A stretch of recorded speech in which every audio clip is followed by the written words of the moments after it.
Good morning, good afternoon, and good evening to all of us around the world. Hi, Pete. Hello. We are um, here today to talk more on feeling stuck and uncovering the invisible enemy holding you back. So, this was something that Pete did a small discussion on, and we decided to go deeper into it. And so we want to give you tips and tools for um, doing your own inner guidances and listening as for your own self-care, as well as for practitioners for hypnosis and change work. It goes by many names. So yeah, go ahead, Pete. I'm excited for this discussion.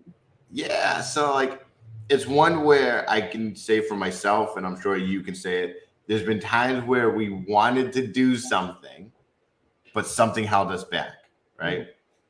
And without focusing on it, we typically walk around going, well, I don't know what's holding me back, right? It's these invisible chains that are just tugging on me to stop me from moving forward.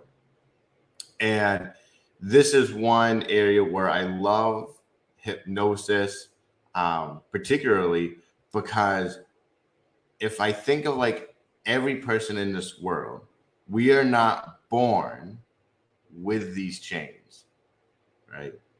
Any of us can be anything when we're born.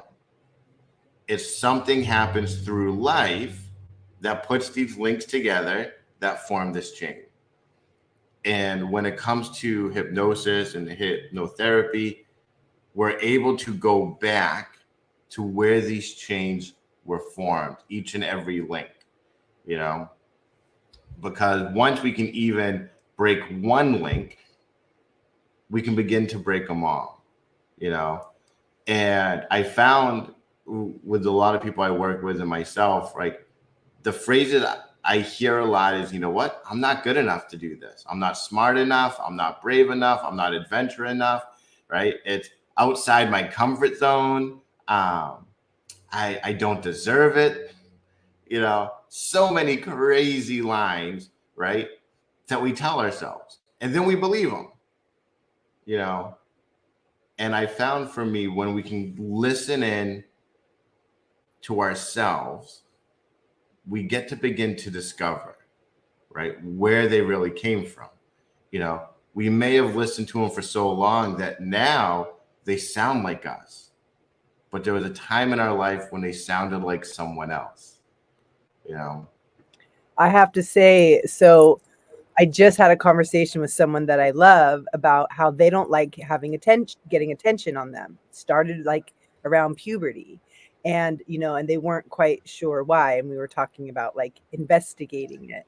And through the conversation, it was like, we are adults as far as our age goes and where we are in life and what's expected of us. So, why in the world would we want or should we be conducting our life from the viewpoint of a hurt teen or child or baby? And like you said, we just go around thinking this is me. And the reality, it's like the product of the hurt response of an experience that you had to try to protect you. And that's like really, I feel, so deep, and opens up the potential for those chain links like you mentioned. Yeah, because w- once we can, and this again, if we think of hypnosis, right, it's going into our internal side without judgment. And that's so crucial to this, right? Because if we go in it with that judgment of no, this is just who I am, how could we begin to break that link, you know? But if we can go into it without judgment, going, well, maybe there was a time in my life where I didn't feel this way, right? Well, that can be that little break in that link that's needed to explore it further, you know? Because if we don't begin to question those, lines or lies we tell ourselves, we can never see what's on the other side. And for me, like, that's typically the next part is like we listen in without judgment. We identify, like, wow, like, yeah, like, I remember that moment in my life where it seemed to be a throwaway moment of someone said something, but somehow I took it on a much deeper level, you know and then we get to challenge them, right?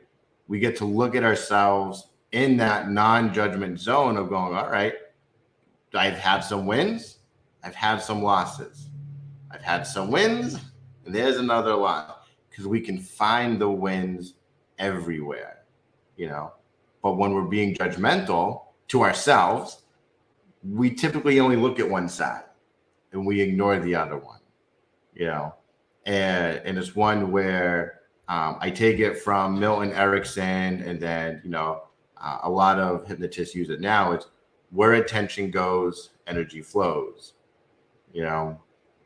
And that is one where if our attention is on our limits, we can't be limitless. If we look at our wins, well, then we can never fail. And it doesn't mean we don't have setbacks. It doesn't mean we don't, experience pain or discomfort. It means we're still focused on the good, because when we replace everything with the good, that can only fill us with empowerment, and I feel like empowerment is something we all really need to be happy. So let's talk about some ways that someone could do that. It actually, before you go in, I just want to like put in my piece, which is what I was talking to you before we recorded, which was last night. I woke up at 2 a.m. Well, my body woke me up. I couldn't go back to sleep. And I tried to impose a guided meditation, some kind of process to go back to sleep. It wasn't working. And then, like, the hypnotist in me, the researcher, the one who's educating in me was like, listen in. And it was this incredible moment where I went from trying to impose something to have a result to just listening in to my body. Okay, my body has awoken at 2 a.m. I would need some sleep. We all our parts here need some sleep. And through the listening process, first of all, it was a lot more fun because it was co-creative. There was something there. It wasn't just like a script I was trying to put on myself. And then there was like a process. And I think I gave my body what it needed in order to eventually just settle back into sleep. And so I just wanted to share that experience because, well, it happened last night, and Right. it was a great reminder. It really is, right? Because like a lot of us, we fight, whether it's the thoughts, whether it's actions, we fight them, and I've learned the more I fight things, the harder they become, and sometimes all it is going, you know what? Like, I surrender. Let me feel, let me listen, let me understand.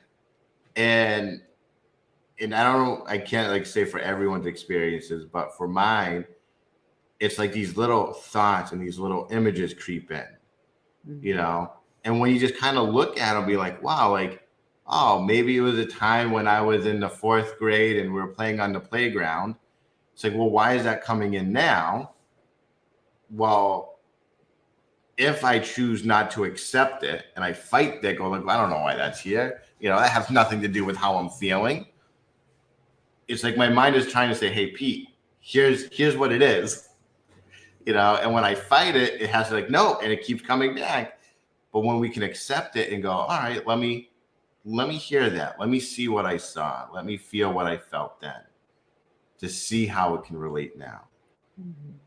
Because it does. It wants to help us. So I would love to just kind of break that down a bit more. Like, We will do a guided meditation in about, I don't know, 5 or 7 minutes, where you'll have the experience. But before that, like, okay, so say for example, um, I'm agitated, okay, and so then I can go about and do the usual things that I do. But let's say, for example, I'm like, okay, I'd like to understand this a bit more and get out of it. Could you like give us like let's talk a little bit about like ways that we could do that? Yeah, like I think agitation's a good one, right? Because we definitely all get agitated, you know. And for me, let's say I'll just use traffic because I think that's one of the things that aggravates us all. Yeah, when we're in traffic and we're agitated and we take it on, right? And we're agitated and we go, let's say, to the office, and we hold on to that agitation and our mind is like, no, this guy, cut me off, right? I almost crashed into them. I'm just annoyed and agitated and aggravated that this happened, right? And we choose not to listen. We get to the office, someone says hi, we're in a bad mood. Maybe we knock something over and we go, of course I'm going to knock something over. It's just one of those days, and it just spreads through the whole day. But when you also, let's say in that moment, someone cuts you off and it gets you agitated and you go, yes, I'm going to feel this agitation. I am going to listen in to what my body is telling me. And my body's telling me, hey, I was scared for a second, right? I had to slam on my brakes not to hit that guy. That was scary, right? Now I'm angry at him because, my mind maybe flashed through all the repair bills I'd have to get and being without a car. And like our mind will go to these crazy places. And when we kind of listen in and we go, yeah, that all makes sense. But hey, mind, that car's gone now. Like he's just gone out of our life forever. The body will typically go, oh, so are you saying we don't need to be agitated anymore? He's like, no, we don't need to be. It goes, whew, thank you for telling me. And then that breath and that exhale, right? That inhale and then that exhale is actually so important. The release. To all of our system, right? All of our systems. Okay, so when you feel an agitation, it's almost like that pause and like the kind of like the paying attention. So it's like putting the flashlight on the dark spot in the dark. Instead of just allowing it to go, you give it recognition and then you kind of like just name it. And by naming that thing, it seems to diffuse it a little bit, allowing it to just be reckless. So it's like, hey, that was scary, right? Yeah. Okay. So basically, so tell me if it sounds about right. There's an agitation that happens. Generally, it happens. We continue to carry it around in our body, in our day, and we just let it keep going. Opposed to having the experience, as soon as we're able to like put awareness to it, just kind of tap in and go, okay, that happened. How am I feeling? I'm feeling X, Y, and Z. Okay. And then there may or may not be some extra questions and steps you need to do in there. But then you might get to a point, well, okay, that has passed. And so we're okay now. Are we okay? Yeah, we're okay now. And then like a sigh, a breath, like a release. And then what? And then it comes that moment where you get to now decide how you want to be. A lot of us, we live our life retroactively, right? We let the environment dictate how we're supposed to feel versus being proactive, going, no, this is how I'm going to choose to feel. And like, it's one where when we're new to even recognizing our own feelings, like that event may happen and we go, I don't know. I don't know what that feeling is, and I've learned for myself and like even my children, I'll go, well, did it make you happy? No, it didn't make me happy. Okay. So it's not happiness. Did it make you sad? Well, no, it didn't make me sad. Okay. Did it make you, frustrated. Well, yeah, there was some frustration there. Okay, so there's some frustration. Were you scared? Right? Well, no, I wasn't scared. A little scared. Okay. Yeah. But like you get to really be honest with yourself and go like, if I don't know what I was feeling, let me start eliminating just the basic ones, right? Because you might start going down the list and it goes, well, it really wasn't, happy, and it wasn't scared. It was more like nervous. It may start to come out on its own just by eliminating some of the options. Okay, so what is can we just break down the reasons to kind of go through all those emotions and ask what exactly is that doing? It's helping us really learn our responses. So like this is really for people who really live their life going, well, no, that person, skipped line at the coffee shop, and I'm angry because of that. Or I don't know what I'm feeling, but I'm getting red and I'm bubbling over. If they don't know what that emotion is, right? Because it might not be anger. It could be just feeling like something unfair just happened. Right. Like, or someone stepped on me, something was unfair, someone disrespected me. Yeah. Right. Okay. And that's really important too, it seems like, because it also seems like a door in to maybe understanding where it came from, which Right. then you can get to that healing part, right? If you just Right. go, that made me angry, this and that. But then when you go, well, it's not fair. It's like, when were some other times that weren't fair? Right.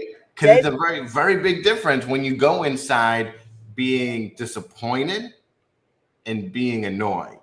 On the surface, they may have similar responses. Right. But on the inside, when you're really going to go, wow, like who taught me that this action should equal annoyance, it's going to be very different, Yeah. And having that narrowed down actual feeling changes everything. Yeah. So, okay, just to recap again, so some tips and tricks to listen in.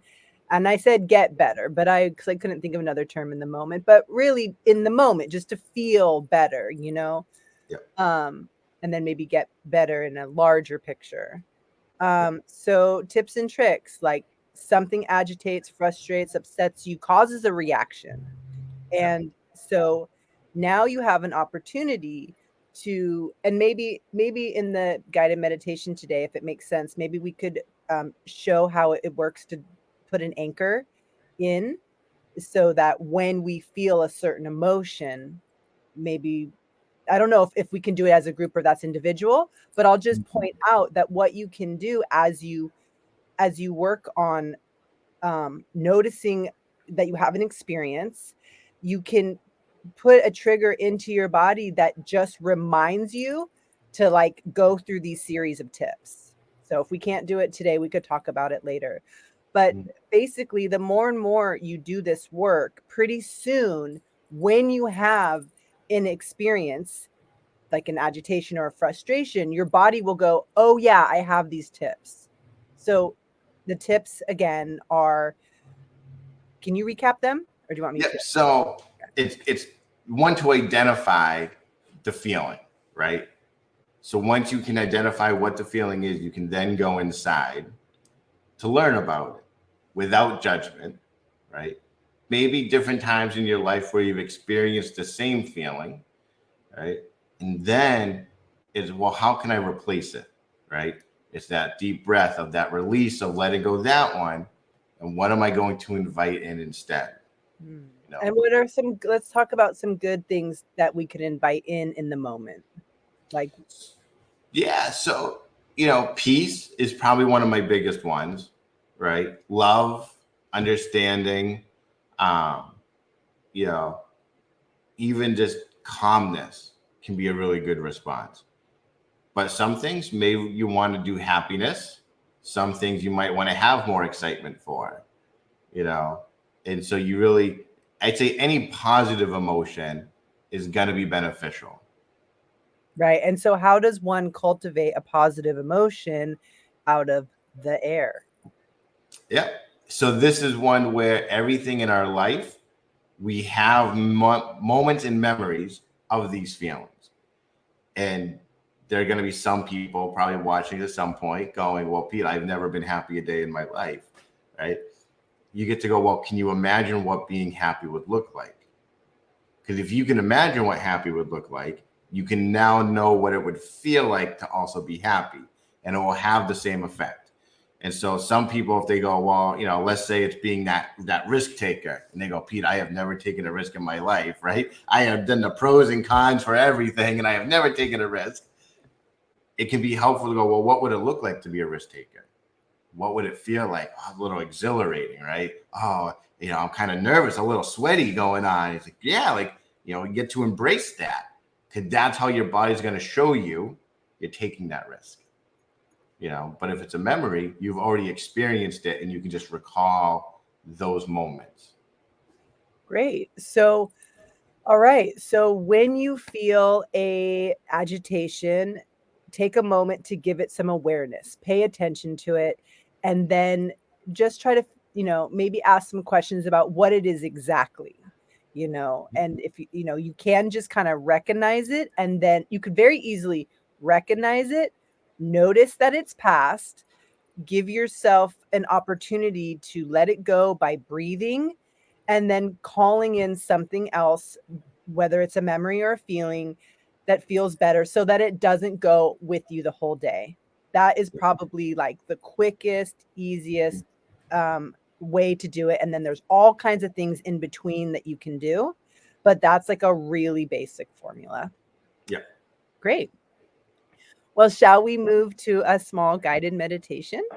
Yes, we shall.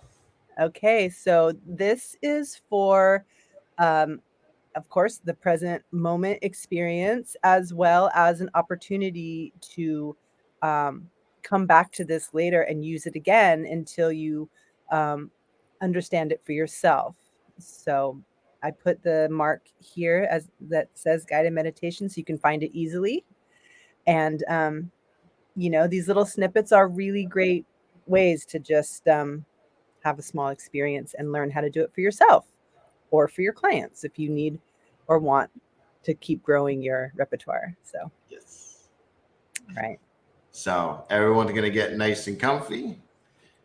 We're going to sit there. We're going to take that nice deep breath in. When you exhale, just keep your eyes closed. Just knowing you get to control where your mind wanders, where it drifts, where it goes. So you can put your mind on how your feet feel against the ground. You can put your mind on how heavy your arms can feel when you're relaxing. You may become hyper aware, going, oh, one feels heavier than the other. And it gets to serve that you are becoming more in tune with your mind and body. Because as you do that now, as you allow every breath you exhale, just to allow you to become more and more comfortable, you can give your mind also permission to relax, just like your body is relaxed. So you get to give your mind permission to show you things, to explain things to you, to give you sights and sounds and feelings of the past, of the present, of the future. Knowing in this part of our mind, every experience is stored, real and imagined. Because here and now, all I want you to do is just imagine you're in this amazing room with a giant TV just right in front of you. Underneath, there are all these knobs and buttons. They may seem overwhelming at first because there's just so many of them, but you're going to find this is one of the best places to visit.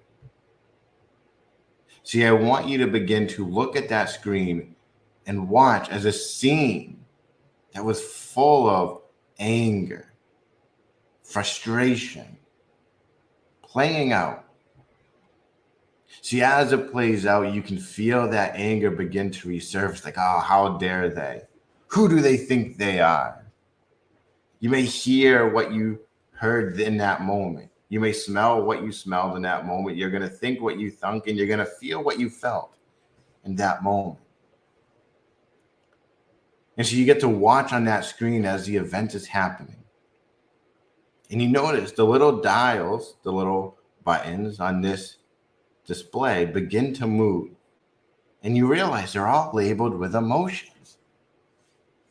And you see that dial of anger and frustration moving up higher and higher. It's almost a 10 in this moment. And you get to wonder, oh, what's it like if I play around with these buttons? So you get to take that anger and maybe you turn it all the way down so it's a 0. And then maybe you turn up understanding so it's a 10. And you see that moment where that person was that once filled you with that anger and that frustration now fills you with understanding of, oh, they're having a bad day. They're the ones in pain. Oh, they're the ones who thought they were doing the best they could in that moment. I understand. And let's turn down the understanding, and maybe you turn up funny. It's just a laugh track. It's just laughing going on all around you, and it just changes the whole scene because it's just laughing all around you. And you turn the laughing down. And maybe you just put in calm. And you feel that calm sensation kind of move over you. The calm sensation of peace, comfort. You know what? It's done. It's over. I feel good. See, what I want you to do now is take all the time you need to find the dial that you want to feel, to turn it up to a 10, to turn all the other dials down to 0. And then when you're ready, you just take that deep breath in and letting everything go except for that one dial, and come on back, knowing you get to live today and every day with this anchor. This anchor, you get to control the dials that you set. Welcome back. Well, that was not what I expected, which it often is. It's so phenomenal what will come up, when we let it. And I think it's so fascinating because, I think sometimes something that comes up kind of makes sense. Like, yeah, I'm dealing with that, or this is happening. But this particular experience was from so many years ago. I haven't thought about it. I'm not really dealing with anything consciously in my life around it. And the fact that that's what came up was just very interesting. Yeah. What do you think about that? Like, what's your experience about when something like that comes up? Yeah, in my experience, it may not have been on that conscious threshold, but it's very much active on the unconscious world. Mm-hmm. It is always playing. And this is just one of those moments where our unconscious mind will give us that conscious awareness that something has been playing for so long. Okay. That's something great to be able to work with. So yeah. So many times, I think a lot of people are like, "Wow, I didn't see that coming." right. I didn't see that memory popping into my mind. Well, when you say that too, as I think about my particular vision I had, it's like, okay, I can see elements, well, what's coming right now is like, sure, maybe that's playing in the background, that kind of that history and that experience, but more so what it felt like was here was a great image and memory to work with these feelings of hurt, anger, resentment, understanding, laughter. And actually, that experience, I was able to see all those perceptions of it. So opposed to it being that particular history in time or what have you, it's like that series of emotions, the hardship and maybe that pattern. And that was just one face to put on this pattern. That's this like underlying experience that can be healed and or perceived in different ways, and to be able to be released. So I can see that. It's very cool. Yeah, it's one where I say Dr. Richard Bandler always talked about if you can make someone laugh about a situation, it's one of the easiest and quickest ways to diffuse the energy that's been negative on it. Yeah, I love that. Well, we are going to wrap it up for today. And let me just put my other little thing here. So for today, just uncovering what's holding us back. And thank you so much, Pete. And as always, anyone who's listening, feel free to give either of us a call or shout out on any of the platforms. We're here to talk about it, develop the practice and the community and the movement towards listening in. It's such great technologies that we are tuning back into and then developing. It's just a very cool thing. So, yep. Any last words, Pete? You always have wise words of wisdom. Yeah, you know what? Don't rush. In the beginning, and then when it's new, sometimes that voice, when we listen in, is very soft, like a whisper. And just listen. Give it time. Then don't get loud. Yeah, that's great advice. Just go easy. Take your time. Yeah. Don't rush. Right on. Thank you. Welcome. All right. Take care, everyone. Thank you so much, Pete. Until next week. Ciao. Bye.